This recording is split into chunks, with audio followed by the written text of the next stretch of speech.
can't make it on Mondays, no matter what time we do it. So I am going to introduce you guys. Let me mute everyone. We're going to have you unmute and participate and talk and everything.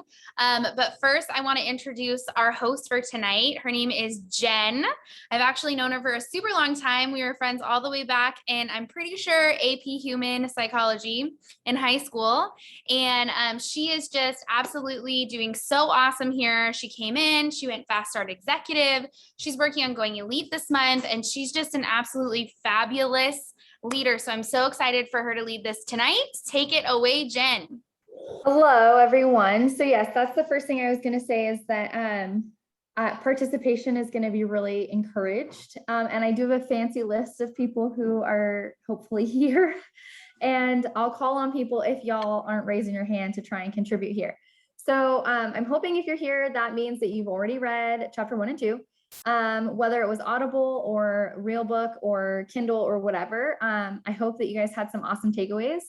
I personally loved the first portion of this because I think likability is something that not everybody understands that they can improve. Like you just kind of think like, oh, I'm extroverted, introverted, and that's just how it is, but it's not. It's so much more than that, right? So in going through this, the first thing I think I scared Mandy because I was like, there's an exercise. And she's like, I don't see it. The first line of the first book or of the first chapter, it said, I want you to take a few minutes right now to think about everything of value in your life.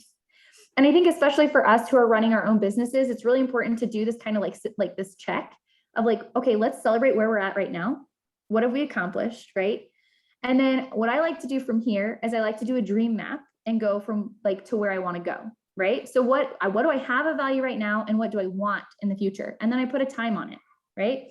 Knowing that this book is hopefully going to take us through some really great steps in personal development so that we can make these things a reality.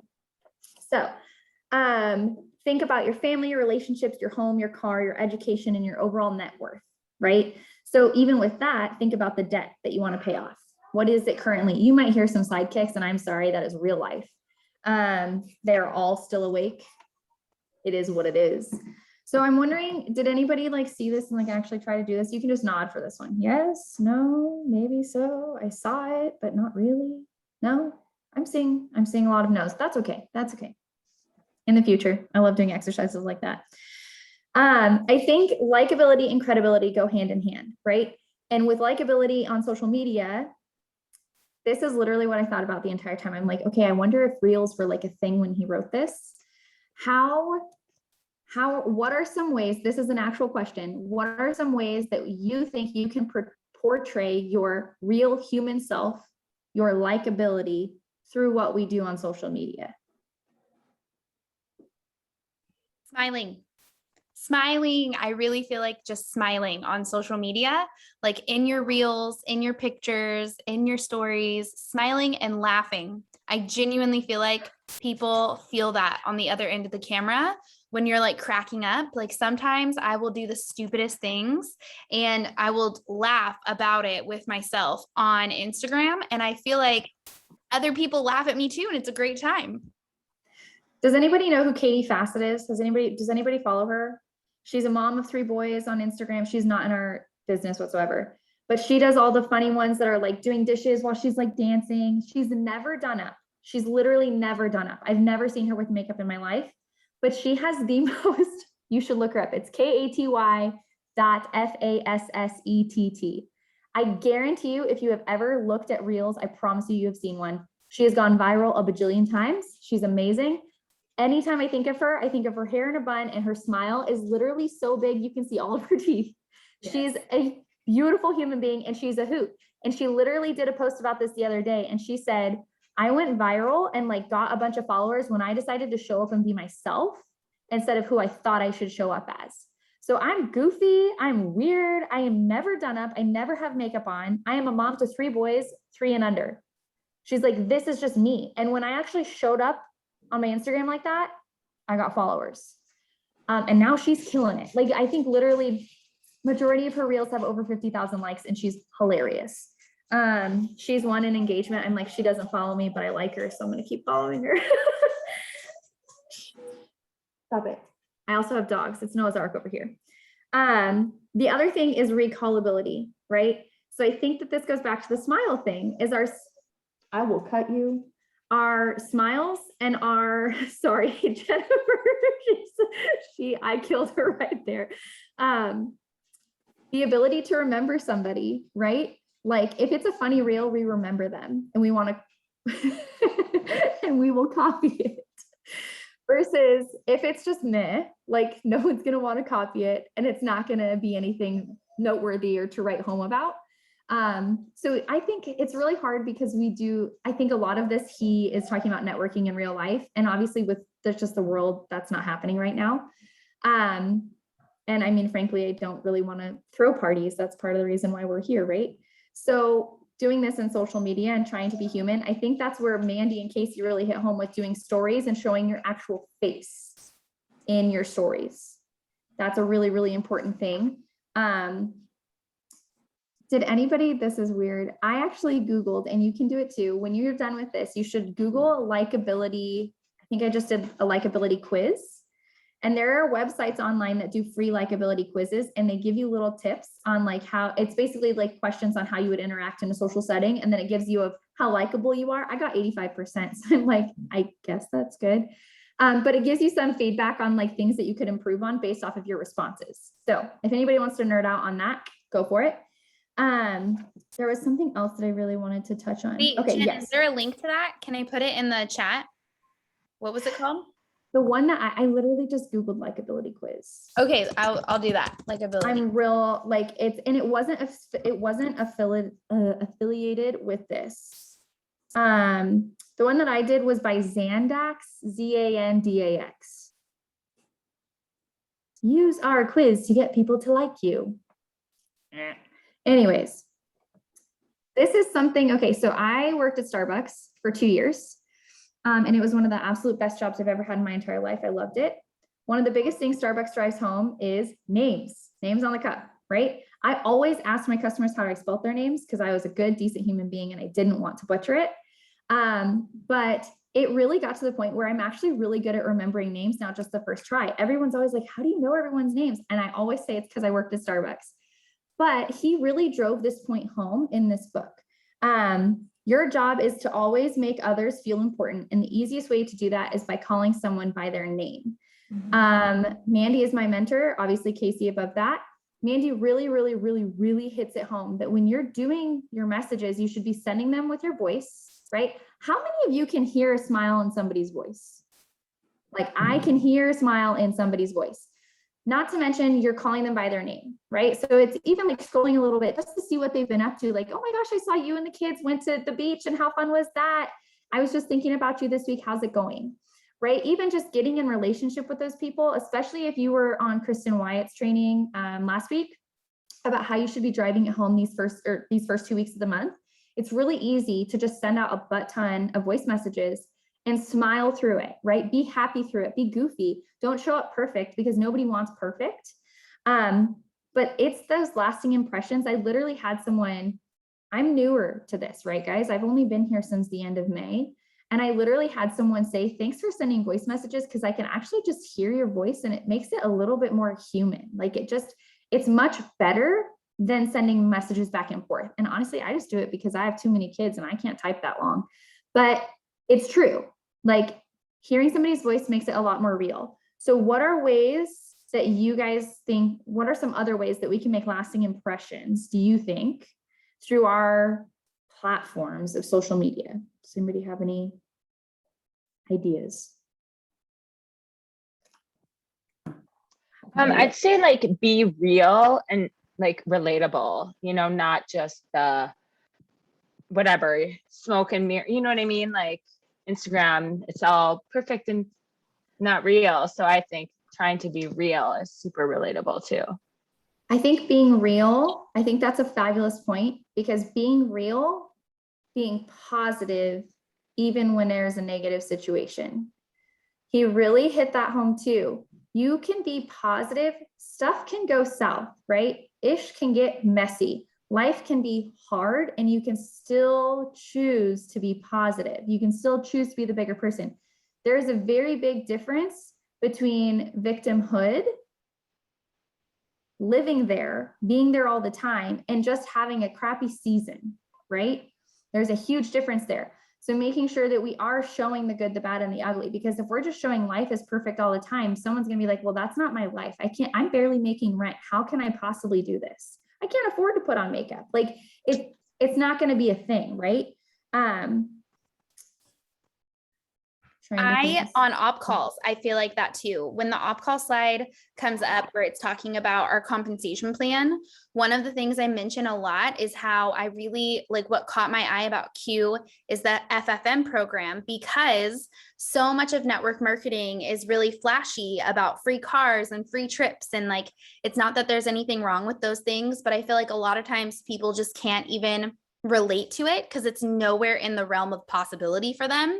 And so it's like we miss that group of people that maybe would have been interested if we were talking about paying our bills on time and getting organic groceries and filling up our tank. Like Q Sciences, I made $50 this month. It filled up my gas tank. Probably not if you live in California, but like maybe in another state, it's going to fill your gas tank up. I just feel like people, it hits home more. And to piggyback kind of off of like what Jen O said and what Mandy said too, like a way to stand out, I think when we think about being likable, we think about being likable for every type of person. But if you show up authentically, like as you're being real and you're being you. Like if you're operating out of a place of authenticity, I know you guys hear me say it all the time, but like if you're operating out of that place, you're going to be likable to some people and not likable to others. And that's also okay. And in social media, that's actually really important because you may have right now, like there's people who have tens of thousands of followers and get like 0 engagement on their posts and stuff because they probably bought them or whatever, like loops, whatever, which is fine, but you have to be prepared to lose followers because you are not everybody's cup of tea. You're somebody's shot of whiskey kind of concept. And so that's also a really important aspect of like being likable.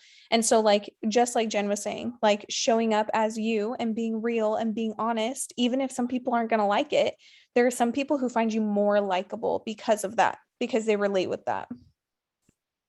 I was going to add. Go for it. I was going to add something to that on social media. Like one of the things that I find has like built me a lot of relationships, especially not just on social media for people who are away from me, but like in my community. Cause I used to teach yoga classes and I know like moms groups and things in our community. And so, but even people I haven't met face to face, I genuinely take time when I see posts and I read posts, like, and I guess this isn't just for people that are close, but when I read posts about people that are doing something or somebody who makes jewelry and then another friend who's looking for jewelry, I will go back and comment on the other friend's page. Oh my goodness, my friend makes jewelry and it's gorgeous. I need to connect the two of you. And I will tag them and connect them.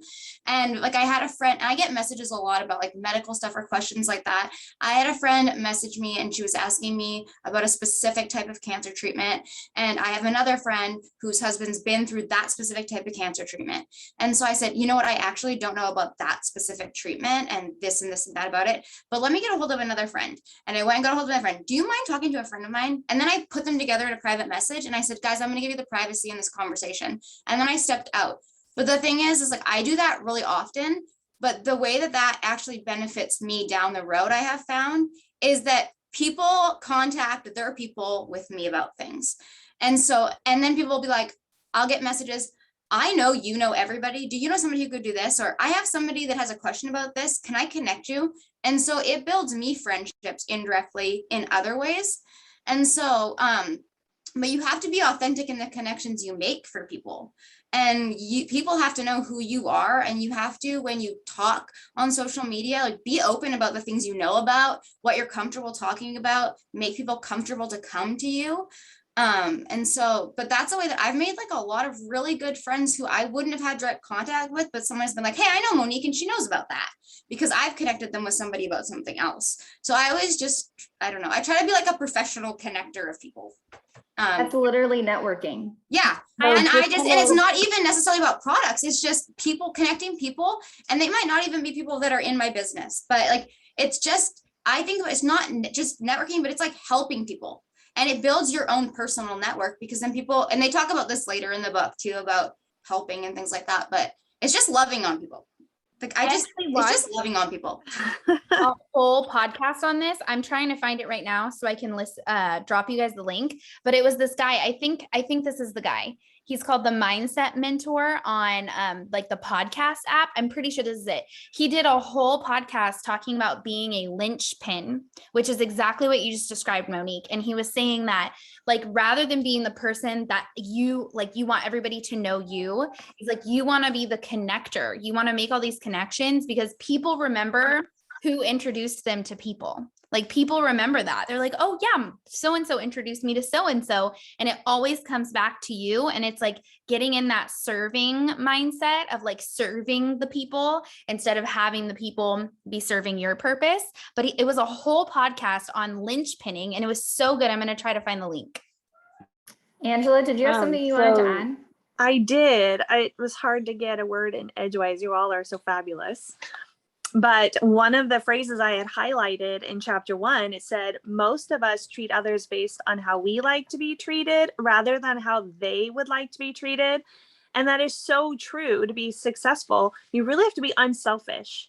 And we talk about being authentic. And I noticed this with the newbies. They're, me and my goals and me and I'm going to show me on Instagram. And really, it's going to be about them. And when you're messaging, I loved that you brought up, and Monique really hits this home. You check out what's happening to them and you meet them where they are. And it isn't about you. And the sooner you get past you, you actually find a lot more success in networking. That is something that I think also Kristen White's training went over, was that she literally takes Q off of her shoulders and just sets it there. And she's like, oh, I want to say something so bad. But she's like, this is not the time or the place, because the intention, and it even goes into this in the book. It says, when you're asking, oh, how can I help you? What can I do for you right now? It's like, if you ask that too early without having that trusting relationship, it seems really ingenuine. Yeah. People aren't going to ask you for help because they don't know you and they don't actually know that you're going to show up. So that's why, like, one of my favorite networking things that we do, I'm part of a Fabulous Mom group, and we do meal trains galore for new babies or injuries, things like that. Military spouses, because we live really close to a base here. And so what I always do, I'm lazy. Like, I have a bunch of crap on my plate. So I do Papa Murphy's $12 Tuesdays. I sign up for a Tuesday without fail every single time. I get cookies. I get a huge family size pizza. It's $15. I drop it off at their house. I ask them what their favorite pizza is. I drop it off, call it good. Or my other favorite that I had happen to me was like a Costco rotisserie chicken. And then you get like one of their salads and you can get a dessert or whatever. But again, $15, and it speaks volumes. And you kind of get to see that come full circle, right? And I know there's a couple new moms, Raquel, I'm looking at you, who like meal trains are a godsend. So if you have an opportunity to step up and network like that you can afford to put yourself out there, it is really nice, because what goes around comes around. Like, that is literally the nature of this. Something else that I wanted to touch on that kind of goes into this was the compliments and showing up and complimenting authentically versus just being like, oh, this is a beautiful picture. There are some, I don't know if you guys need to Google adjectives, but there are ways to tell people, give them a compliment and make it sound like incredible versus like, oh yeah, you're just getting your comments in for the day, 4 words and an emoji, cute. But there's a difference between like, that's a beautiful picture, or wow, you are radiating joy. I hope that this or what was one that I did yesterday? Making memories over mealtime, like how special your kids are going to remember this. Right there, homeboy, you know where water is. See, I told you, sidekicks always coming in. But the compliments and the practice giving, I thought this was really good. If you guys are action step type people, practice giving 3 compliments a day to others, or 10 compliments a day. While you're engaging, what if that was an added step? What if that was just like an extra step forward, an extra part of your engagement was, I'm going to compliment 10 people today. It could literally be scrolling through hashtags and just being like, hey mama, I see you. I love this, right? Like, you guys are radiating joy while you're playing at that playground. Like, look at your son, his smile says it all. You are doing so good. It's Breastfeeding Awareness Week. Good heavens, all the people posting booby pictures, kudos, right? Like, seriously find any excuse to compliment people. I literally actually told my 11-year-old this the other day. Where were we? We were somewhere, we came home and she said, our waitress, she goes, I loved her pants. And I was like, you should have told her. And she was like, she was just so busy. And I was like, but if you stop somebody and say, hey, I really like your pants, those are really cute. People are always like, ooh, I feel good. Like these are going to be her sexy pants for the rest of forever. And it's true. I'm like, and I told Kelly at that moment, I said, whenever you have a compliment, you should stop someone and give it to them. Even if it's awkward, even if you're in Costco and you see another mom and you're like, hey, I love that. It's really cute. People are like, oh, I was just, oh, okay, thanks. You know, they just don't know how to respond, and that's okay. The last thing that I kind of had highlighted, I think this is the last thing. Maybe I'm going through to make sure I hit all of the things. I already hit that. Okay, we're good. The last thing that I wanted to set up, and this was in a Q podcast from like months ago that I found.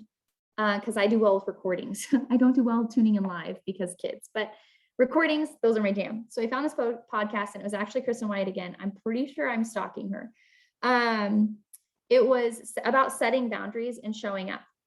In this particular podcast, it was 3 big leaders. I don't know who the other people are. I just knew Kristen White because I was just on her thingamabobber, her training with us. And the podcast, she specifically said to set boundaries within your business and show up everything out there. I think you also have to be likable to the people who are in your business, especially when you're dealing with placements and people that you don't know. Showing up as being a person who's approachable and as a leader is really important. I've never done one of these before. I just like to talk and I like people and I can read. So I was like, sure, yeah, I'll host. And I don't like to be the last in line because then I have to like, one up all the rest of them. I could be real crappy right now and everyone else is going to blow it out of the water. So setting boundaries, what they were talking about was like being a leader, like seriously text me anytime you need anything. And nobody actually feels comfortable enough to text them in that moment, right? How many have been there? Like, oh yeah, my leader said I could text them. And you're like, nope, not going to text them in this moment. Even though you really needed help, you're like, they're busy. My grandmother calls me every day. I know you're so busy, but I just had a question.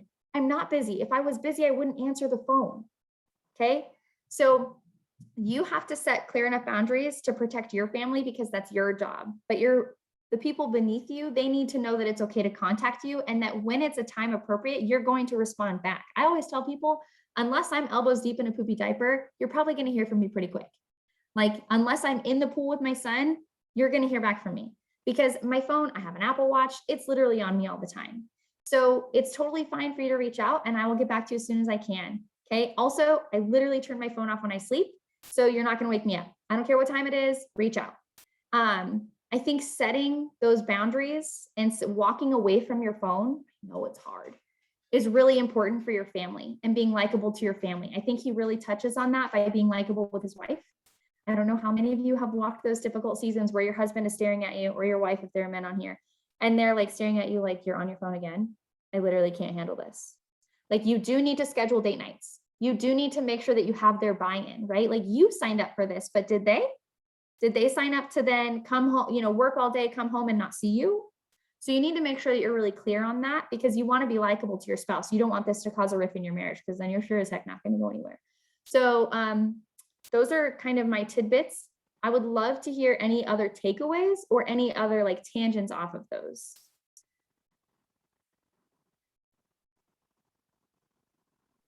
Unmute, unmute, unmute, unmute. I will unmute. I always have something to say. I will add to that. I like took a couple notes of like things. So I listened to the audiobook and then I bought it too. So I reread through it. So like one of the things, and I've heard this a million times, but it was kind of cool to read it again in a book when he talks about being that we have 2 ears and 1 mouth.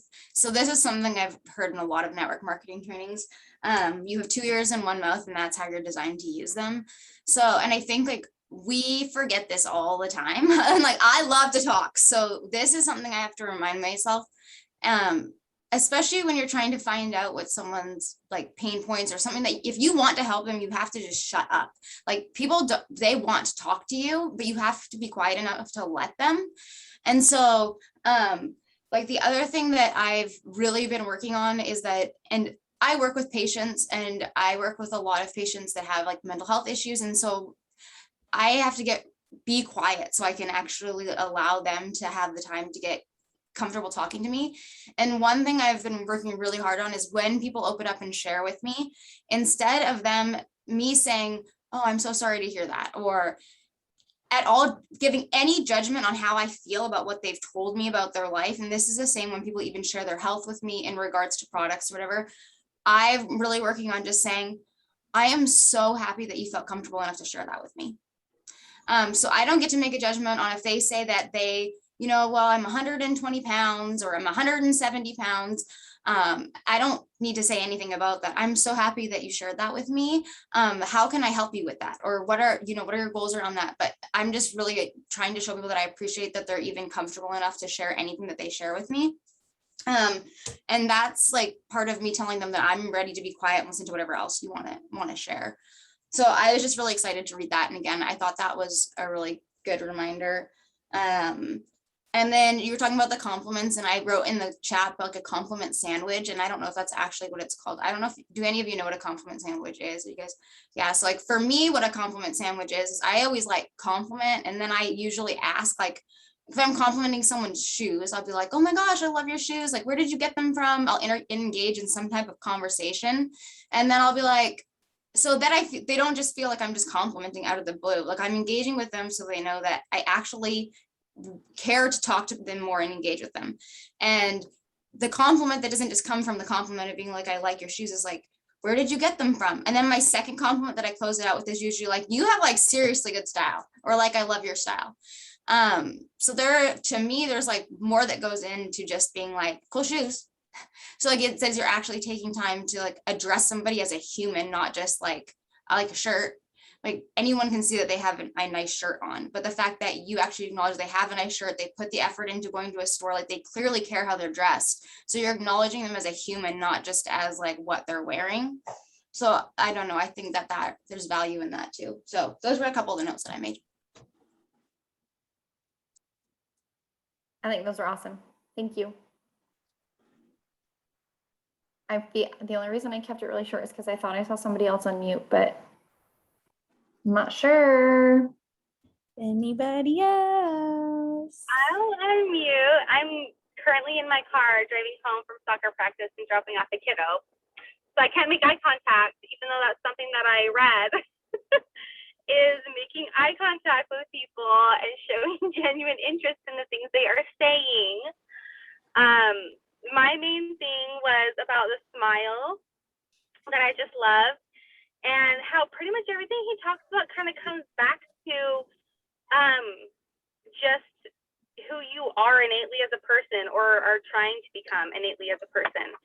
Because I feel like if you're smiling, then your body language is also positive. And he talks a lot about your body language and your feet being pointed towards the people you're speaking to, and not kind of one pointing away, because that gives kind of a body language that like you're trying to hurry up this conversation.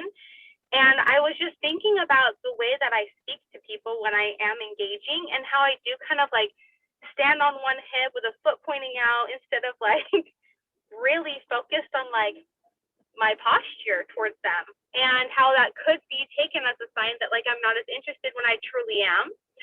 So I kind of took those things away of just like your body language, but that just kind of comes with your positive attitude. If you are smiling, like your body language just kind of follows suit.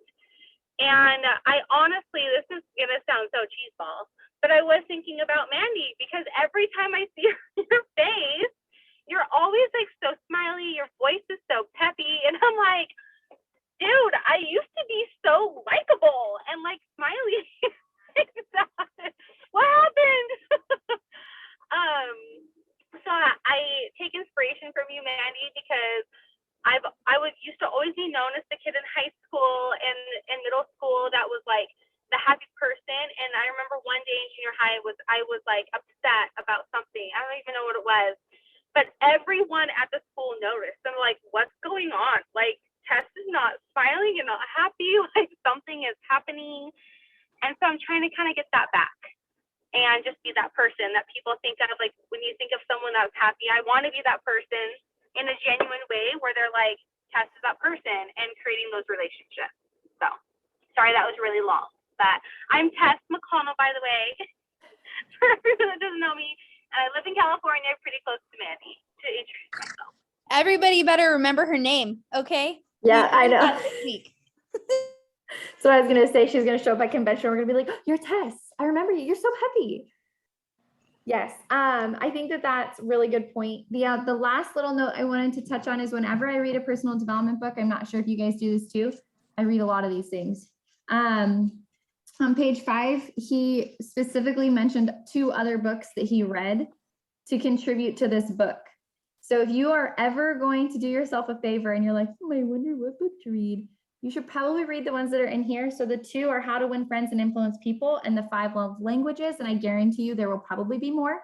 The other thing I did want to notify all of you is in True Creeper Stalker Status. That's me. There is a Facebook group that this dude runs, and there's all sorts of stuff on there.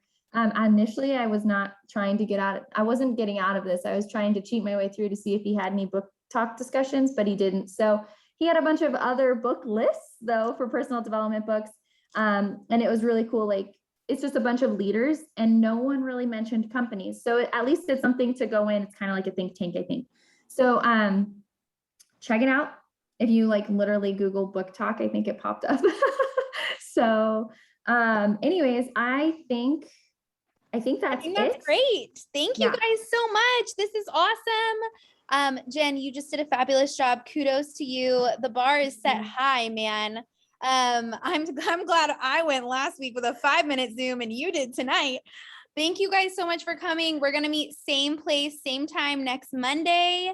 Goodbye, everyone. What chapters? Oh yeah. Okay. So it's 3 just and 2 4. chapters a week. So it'll just be Okay. 3 and 4. Okay, thanks. You're welcome. Bye. Bye.